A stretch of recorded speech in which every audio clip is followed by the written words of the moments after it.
In this video, we'll talk about one of the most mysterious and controversial figures in ancient Greek mythology, Medusa the Gorgon. Her image embodies both horror and tragedy, beauty and curse. For centuries, artists, poets, and philosophers have tried to understand who she really was. A monster that had to be destroyed or a victim of divine injustice. Get ready to look at Medusa not only as a monster, but also as one of the most complex and tragic heroines of the ancient world. Let's first recall the myth itself. The Gorgons in Greek mythology were the daughters of the sea deities Phorcys and Ceto, making them granddaughters of the earth goddess Gaia and the sea god Pontus. There were three Gorgon sisters, Stheno, Euryale, and Medusa. Unlike her immortal sisters, Medusa was mortal. Yet she was not born a terrifying creature, but a beautiful sea maiden.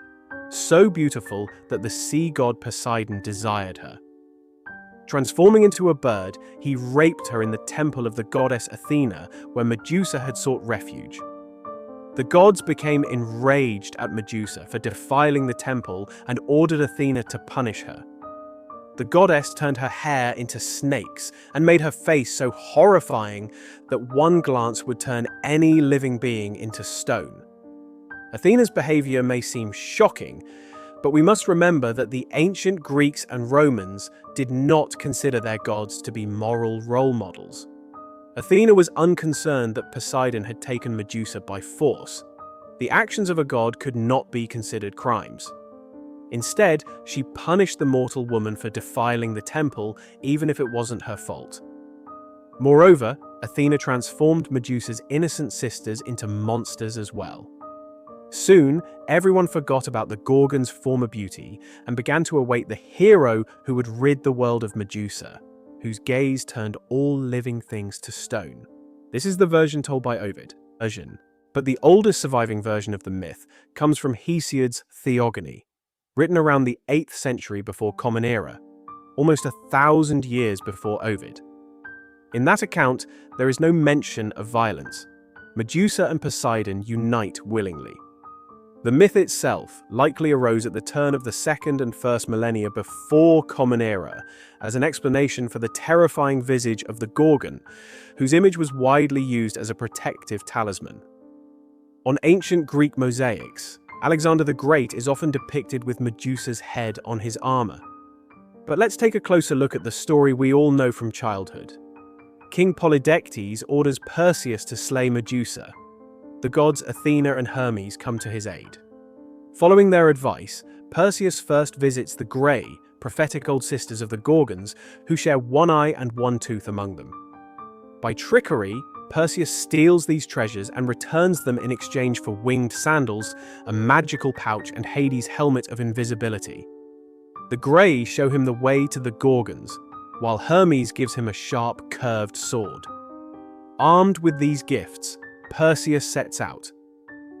On a rocky island, the sisters sleep peacefully, unaware of the danger. Perseus approaches Medusa and, looking only at her reflection in his polished shield, cuts off her head. From the stream of blood that bursts forth emerge Pegasus, the winged horse, and Chrysaor, her son by Poseidon. According to legend, when her blood spilled into the sea, it gave birth to coral. The Gorgon's blood possessed both deadly and life-giving power. Athena collected it into 2 vials and gave it to Asclepius, the god of healing. The blood from the left side could kill instantly, while that from the right could restore life. Afterward, Perseus placed Medusa's head into his bag and fled. Her sisters awoke, saw her lifeless body, and realized Athena's vengeance was complete. Even after death, Medusa's head retained its petrifying power. Athena took it and mounted it on her shield, thus creating the Gorgonean, a talisman used to ward off evil. Athena herself became known as Gorgopis, the goddess with the dreadful gaze. Later, in ancient Rome, the image of the snake-haired Medusa became a popular motif on armor and jewelry, serving as a symbol of protection and strength. Now let's think. Was Medusa truly the monster history made her out to be? In essence, she was punished for her beauty. After her assault, the gods stripped her of her human appearance, and she began to believe in her own monstrous nature, a classic example of defensive aggression born from trauma. Poseidon abused his power, Athena blamed the victim, and Medusa's beauty became her curse. Because of this ambiguity, artists and sculptors throughout history have portrayed Medusa differently, sometimes as terrifying and cruel, sometimes as tragic and misunderstood. Her ability to turn others to stone is more than a gruesome weapon. It's a metaphor for paralysis, both literal and emotional. As women's roles in society evolved, so too did the image of Medusa. In a male-dominated world, an independent woman was seen as a threat. Her beauty was demonized, her strength feared. Over the centuries, Medusa became a symbol of the femme fatale, combining allure, desire, danger, and death. The earliest depictions of Medusa, dating from the 7th to early 5th centuries before Common Era, are far from today's image. She was shown with boar tusks, bulging eyes, and even a beard. Hesiod's Theogony describes her as a hideous creature with sharp iron claws and a body covered in shining scales. After the ancient period, mythological themes largely disappeared from art for nearly 1,500 years, until the Renaissance, when Greek mythology became central to artistic thought once again. During this era, Medusa's story took on new meaning. Artists like Leonardo da Vinci depicted her not as a monster, but as a tragic individual character. Leonardo's Medusa was not just an apotropaic symbol, it became a portrait of injustice and suffering. The artist sought realism, even using reptiles and insects as models for the snakes. His Medusa is no longer a mere mask, but a symbol of the human condition. The victim turned into legend. Sculpture, too, embraced the myth.